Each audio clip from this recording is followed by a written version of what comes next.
अ, दोस्तों नमस्कार। यूक्रेन संकट और दुनिया की जो सबसे बड़ी खबर अभी है वो है कि कैसे रूस और पश्चिम की दुनिया यानी कि विशेष रूप से अमेरिका और उसके नेतृत्व में जो नेटो अलायंस है उसकी हम बात करें तो इन दोनों के बीच में जो बढ़ता हुआ अविश्वास है और यूरोप का पूरा एक जो सिक्योरिटी आर्किटेक्चर है वो खतरे में पड़ गया है। आ, किसी को नहीं मालूम है कि एक्चुअली होने क्या वाला है। जिस तरह की भाषा का उपयोग दोनों तरफ से हो रहा है, चाहे वो रूस के शीर्षतम स्तर के अधिकारी हों या अमेरिका के शीर्षतम स्तर के अधिकारी हों, जिस तरह की भाषा का उपयोग हो रहा है उससे लगता नहीं है कि मामला सुलझने की ओर बढ़ रहा है। और ऐसा लगता है कि एक तरह से रणनीति ये है कि देखा जाए कि कौन क्या एक्चुअली ग्राउंड पे करने में सक्षम है। इसमें एक इंटरेस्टिंग बात जो है वो समझ में आई, वो ये कि रूस जो है वो अपनी डेमोग्राफी को लेके भी बहुत ज़्यादा चिंतित है। डेमोग्राफी से मतलब यहाँ पर यह हुआ कि जो उसकी आबादी बढ़ नहीं पा रही है। जो रूस के पास बहुत बहुत बहुत बहुत बहुत ज़्यादा ज़मीन है, लेकिन उसकी डेमोग्राफी बढ़ नहीं पा रही है और सरकार के हर कोशिश के बावजूद जो है यहाँ तक कि जो है कुछ जो ओवरसीज़ रशियन है, जो जो पूर्व सोवियत यूनियन के रहते जो हैं, जो रूसी भाषा बोलने वाले लोग जो हैं, या जो रूसी लोग हैं जो अपने आप को रूसी पहचान बताते हैं, वैसे लोग जो दूसरे देशों में हो, चाहे वो पूर्वी यूरोप में हो, चाहे वो यूक्रेन में हो, कजाकिस्तान में हो, यहाँ वहाँ कहीं पर भी हो, उनको भी जो है अपने देश में ला करके जो है आबादी को किसी तरह से बढ़ाने या उसको कम से कम स्थिर रखने की कोशिश बहुत लंबे समय से रूसी सरकार कर रही है।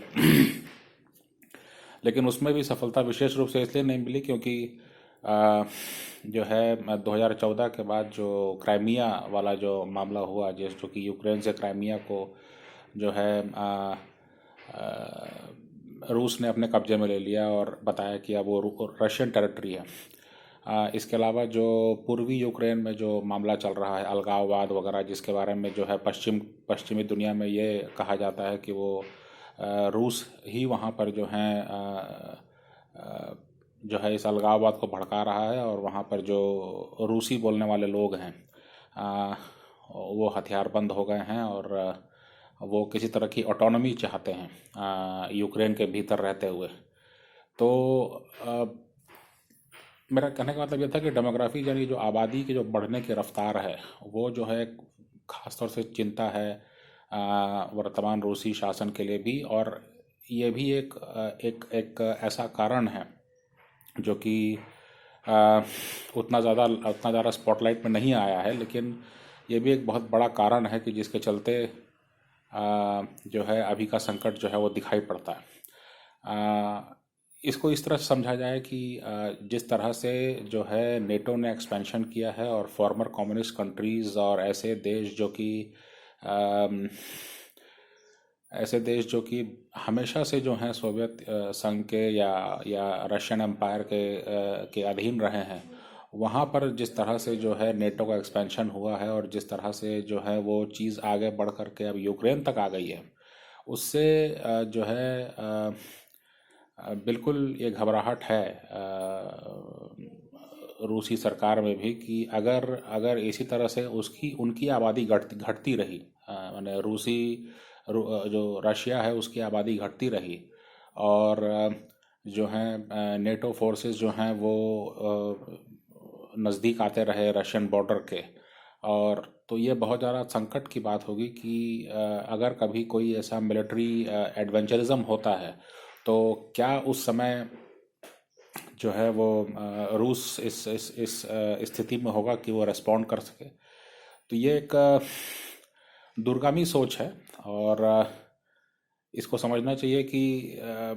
जो है वो रूसी सरकार ने अपनी तरफ से जो है हर संभव कोशिश की कि जो है वो आबादी बढ़े और जो बाहर के भी जो रूसी बोलने वाले लोग हैं वो रूस में आकर के जो हैं वो रहने लगे, वहाँ की नागरिकता ले लें। मगर इसमें दिक्कत ये हुई कि जो ये कोशिशें हुई इसमें कुछ लोग तो आए, लेकिन 2014 में जो है जिस तरह के प्रतिबंध लगे रूस पर, उसके चलते जो है फिर से जो है वहाँ पे मौके कम हो गए, वहाँ पे अर्थव्यवस्था को संकट में आ गया। और इसके बाद जो है फिर से जो है बहुत बड़े पैमाने पर पलायन हुआ, क्योंकि लोग जो हैं वो बेहतर मौक़ों की तलाश में जो हैं बाहर जाने लगे। तो ये एक संकट हमेशा ही जो है रूस की तरफ से है। और अगर आप सोचें तो रूस की चिंता बिल्कुल वाजिब दिखती है। अगर आप सरकार में हों रूस में, तो आपको यही दिखाई पड़ेगा कि एक तरफ आपका बॉर्डर लगता है चीन से, दूसरी तरफ आपका बॉर्डर लगता है यूक्रेन से, जहाँ पर कि नेटो के जो सैन्य बल है और नेटो के बड़े हथियार और वो तैनात हैं, है ना। आज नहीं है, लेकिन अगर ऐसे ही चलता रहा तो अगले 5 साल, 6 साल, 7 साल में ऐसी स्थिति बन सकती है। तो इससे जो है फिर रूस कैसे निपटेगा? और अगर ऐसी स्थिति देखने के बाद, अगर आप ये कह सकते हैं कि बेलारूस या कजाकिस्तान या आर्मीनिया या ऐसे देश जो हैं जो अभी रूस के कहे में हैं, रूस का कहना मानते हैं, क्या आप ये कह सकते हैं कि जब रूस इतना घिर जाएगा तो उसका कहना कौन मानेगा? और फिर ये पूरा ही टेरिटरी जो है वो लगभग नेटो के अधीन हो जाएगा, या नेटो से कोऑपरेट करने लगेगा, या अमेरिकन इन्फ्लुएंस में चला जाएगा। तो उस समय रशियन सिक्योरिटी का क्या होगा? तो इसलिए ये जो बातें हैं, ये एक बहुत गंभीर दूरगामी सोच भी है, जिसके चलते जो है आज रूस को इस नतीजे पर पहुंचना पड़ा कि जो करना है अभी करना है। और उसने बहुत ही एक सख्त रुख अपनाया है। बिल्कुल मतलब उनके शासन में बैठे लोग जो हैं, चाहे वो व्लादिमीर पुतिन हो जो राष्ट्रपति हैं, जो इसके अलावा चाहे वो सर्गेई लैवरोव हों जो कि रूसी विदेश मंत्री हैं और लगभग जो है फॉरेन पॉलिसी का चेहरा है रूस की तरफ से, और चाहे अभी सर्गेई रैबकॉफ जो डिप्टी फॉरेन मिनिस्टर हैं और जो है पश्चिम के साथ वार्ता कर रहे हैं कि कैसे इस संकट को सुलझाया जाए, और किस तरह का जो है वो अश्योरेंस या लीगली बाइंडिंग अग्रीमेंट की बात हो रही है कि जिसके बाद जो है तनाव घटेगा। तो ये मुद्दा जो है वो बहुत ज़्यादा गंभीर है। और मतलब अगर आप इन पहलुओं को देखें तो आपको समझ में आएगा कि मामला इतना साधारण भी नहीं है कि जो है वो किसी एक नेता के मन में आया और ये संकट खड़ा हो गया, ऐसा भी नहीं है। जो वास्तविक चुनौतियां हैं रूस के साथ, और अगले 5-7 साल में जो है मामले जिस तरह से उभर के आ सकते हैं सामने, उसको देखते हुए मुझे लगता है कि ये इस तरह का जो है अब स्टैंड लिया गया है। और इसमें मतलब आप इसमें जो है अगर रूसी राष्ट्रपति ये कह रहे हैं कि यूक्रेन में या पूर्वी यूरोप में अगर आप इंटरमीडिएट रेंज मिसाइलें लगाते हैं तो वहाँ से मॉस्को की दूरी बहुत ज़्यादा नहीं है। तो ये खतरा जो है वो मॉस्को को झेलना पड़ेगा।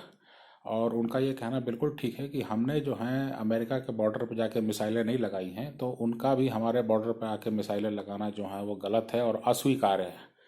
और ये सब काफ़ी समय से चल रहा है। ये सब जो है वो काफ़ी धीरे धीरे मतलब रूस को आजमाते हुए, उसके धैर्य की परीक्षा लेते हुए काफ़ी समय से ये सब चल रहा है। और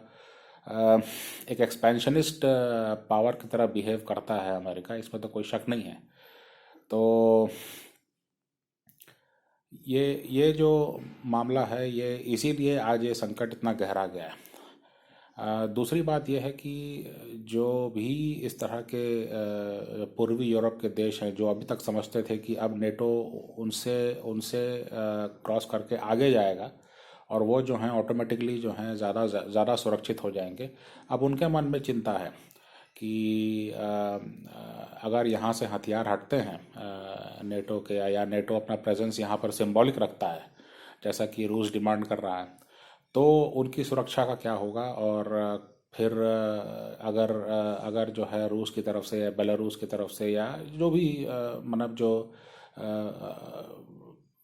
रूसी सरकार जो चाहेगी वो हो सकता है इन देशों में, क्योंकि ये देश अपने आप में सक्षम नहीं है किसी भी तरह से इतनी बड़ी महाशक्ति से टकराने के लिए। तो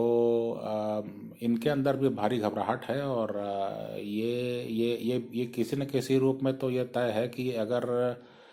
अमेरिका चाहे कि ये मामला वो अपने स्तर पर सुलझा ले, तो ऐसा नहीं होने वाला है। क्योंकि जिन लोगों को आपने बहुत दिन तक साथ में लिया है, और जिन लोगों को आपने बहुत दिन तक आपने अर्थव्यवस्था से जोड़ने का प्रयास किया, चाहे जो है वो कुछ उनको हथियार बेचे हैं, तो अब जो हैं आप ये कहें कि नहीं, अब तो रूस ज़िद पे आ गया है इसलिए हम पीछे हट रहे हैं, और आप अपने आप देख लीजिए और हमसे जो चाहेंगे हम आपको हथियार दे देंगे, वैसी स्थिति स्वीकार्य नहीं होगी उनको। और ये जो है फिर एक और मामला ऐसा होगा कि जैसे अफ़गानिस्तान में जो है वहाँ के लोग ब्लेम करते हैं कि मतलब जिस तरह से आप निकले हैं उससे जो है स्थितियों को बिल्कुल ही ख़राब कर दिया गया है वहाँ पे। वही स्थिति यहाँ पर भी होगी कि लोग यही कहेंगे कि भाई आप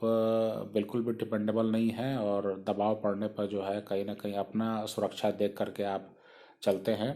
और भले इसके नतीजे में बाकी लोग जो हैं वो आ, उनके साथ कुछ भी होता रहे। तो ये जो डेमोग्राफी वाला एंगल था, मुझे लगता है कि जब इस मुद्दे पर बात होती है तो उतना ज़्यादा उभर के नहीं आता है, लेकिन ये वास्तविक रूप से समस्या है। और जिस पैमाने पर ज़मीन है और जिस तरह का ज्योग्राफी है रशिया का, मतलब जो पश्चिम का जो इलाका है वो काफ़ी विकसित है, क्योंकि वो यूरोप के साथ इंटरेक्शन में रहा है, और मतलब वैसे भी कल्चरल और हिस्टोरिकली जो है पॉलिटिकल जो कैपिटल है वो भी या पॉलिटिकल जो जो पावर है वो भी वहीं पर वेस्टेड है। लेकिन जो पूर्वी किनारा है, जो फार ईस्ट है, जो जापान की तरफ खुलता है, या जो आपके उधर पे कुरील आइलैंड्स करके जो हैं वो कुछ हैं जापान के नज़दीक, वो भी रशिया अपनी ही टेरिटरी मानता है उसको, वहाँ पे कुछ तैनाती भी है। तो इतने बड़े भूभाग में जो है किस प्रकार से आप आबादी को संभाल के रखें, और जिस तरह का मौसम है वहाँ पे, जिस तरह की अर्थव्यवस्था है वहाँ पे, जिस तरह का जो कंजर्वेटिज्म है, इन सबको साथ में देखेंगे अगर आप, तो आप देखेंगे कि अगले 5 से 7 साल में वाकई में रूस के लिए बड़ा संकट हो सकता था अगर रूस आज स्टैंड नहीं लेता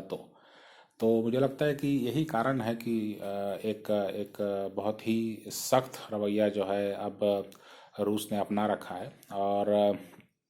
अब देखने वाली बात है कि लड़ाई होती है कि नहीं, या कौन कितना पीछे हटता है।